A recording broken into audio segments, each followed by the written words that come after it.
Hello everyone! On this channel, I mainly focus on New York City, my home and playground. However, last week I was yet again in the state of Pennsylvania, and hence I thought I might share some interesting places here as well. It's not every week that I get a chance to get away from the city and poke around some of these areas.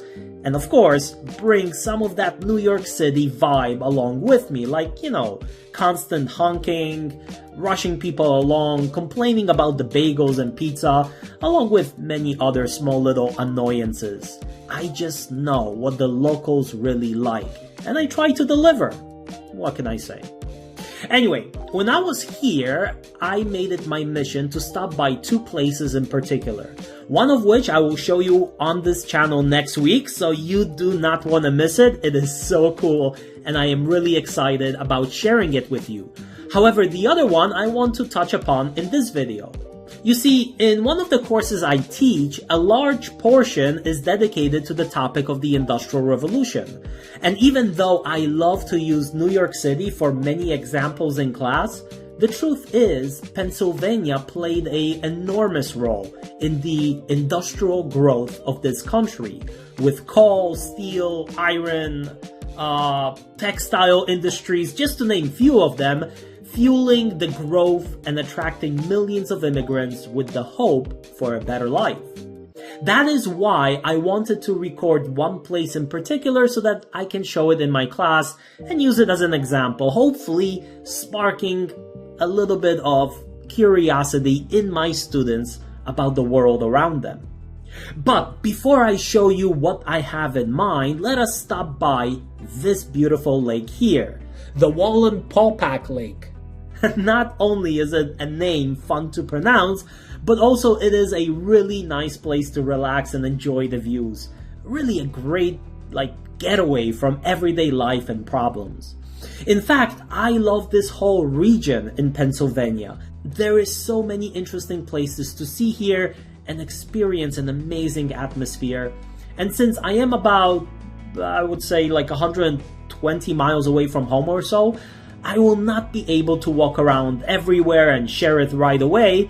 With time, however, I am planning to make more videos in this part of Pennsylvania.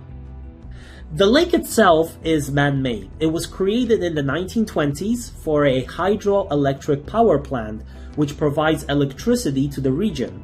And even though I did not really have enough time to walk to the power plant itself, I wanted to take at least a short hike.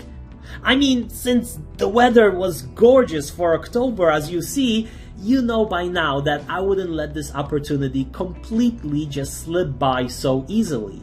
So I figured I can at least show you and tease a little bit of the dam itself from a distance, at least for now. I remember that few years ago they did offer tours of the dam once in a while to the public. So for my next time here, my next trip, I have to do a little bit of research and see if they still do that. Maybe I can show you this place from the inside. That would be awesome. Even for me, it would be a new experience. So we will see. I cannot make any promises. However, what I can say is that at one point I will at least try. This giant pipe that goes away from the dam itself brings water to the power plant, and it's about 3.5 miles long, which in 1926, when the dam opened, it was one of the longest pipelines in the world of its kind, as the original pipe was made from wood, and then it was replaced by this one made out of steel in the 1950s.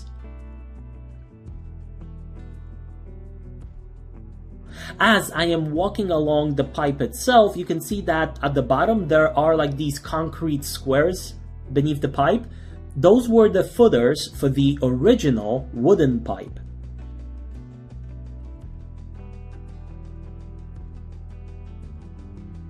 And you can take this path all the way down to the power plant itself.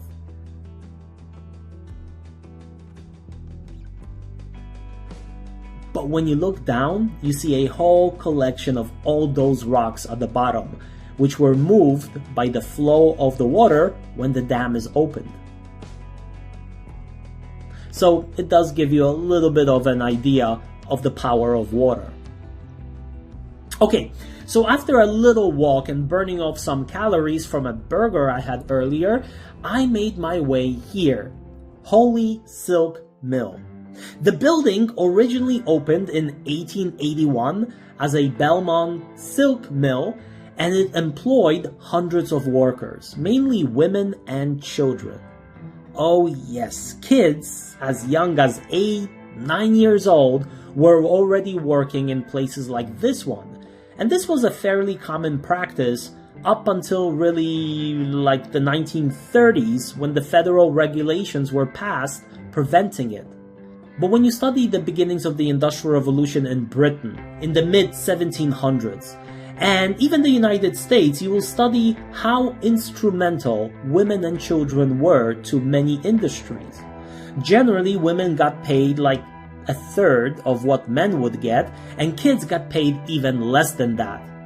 Hence, the majority of workers in mills, such as this one, were women and children, probably making up like 80% of the workforce or so. With very few labor laws, they generally would have to work about 12 hours a day. So, a good point to make in the classroom, reminding my 18, 19-year-old students they should not complain after only sleeping for 5 hours because they were binge-watching their favorite shows on Netflix until 2 o'clock in the morning. But the Industrial Revolution is a fascinating topic, which unfortunately many times is taught with strong opinions and sometimes political views, and that I feel is a bit problematic because on one hand you have to underline and stress the experience of the workers, the long hours, the poor pay in many cases, dangerous working conditions, child labor, and so on and so on. But on the other hand, we cannot forget that to many women, this was really like the first major alternative to domestic work, which was not easy on its own. And in many cases, working in mills like this not only paid better, but gave them a sense of independence and certainly more privacy when they were not working in the mill. Kids as well, we cannot forget to teach how their lives looked like before the Industrial Revolution. And guess what? It wasn't as sweet as well. They would work on farms, on land, and that type of work is both tremendously hard and dangerous if working with large animals, for instance. And that's something a little bit harder to understand for people who live in cities and never worked on farms. So I always try to present a somewhat balanced discussion of this time period, not just focusing on the good stuff or the bad stuff, but trying to expose my students to various ideas and points of view so that they have a good foundation of knowledge to then make their own judgments. And so I figured showing this gives me some content for this channel, and at the same time I can use some of it for my classroom, as this region had many mills such as this one. And with that roof, it resembles like a medieval fortress, right? Kinda cool. Today, inside of the building, there are a few small businesses, shops, an art gallery, and even a college. So it is booming with life and activity, and you can definitely go inside, where by the entrance there is an exhibit of the history of the mill, and some really interesting photos like this one, as there was a major fire in 1894 which destroyed a large portion of the building.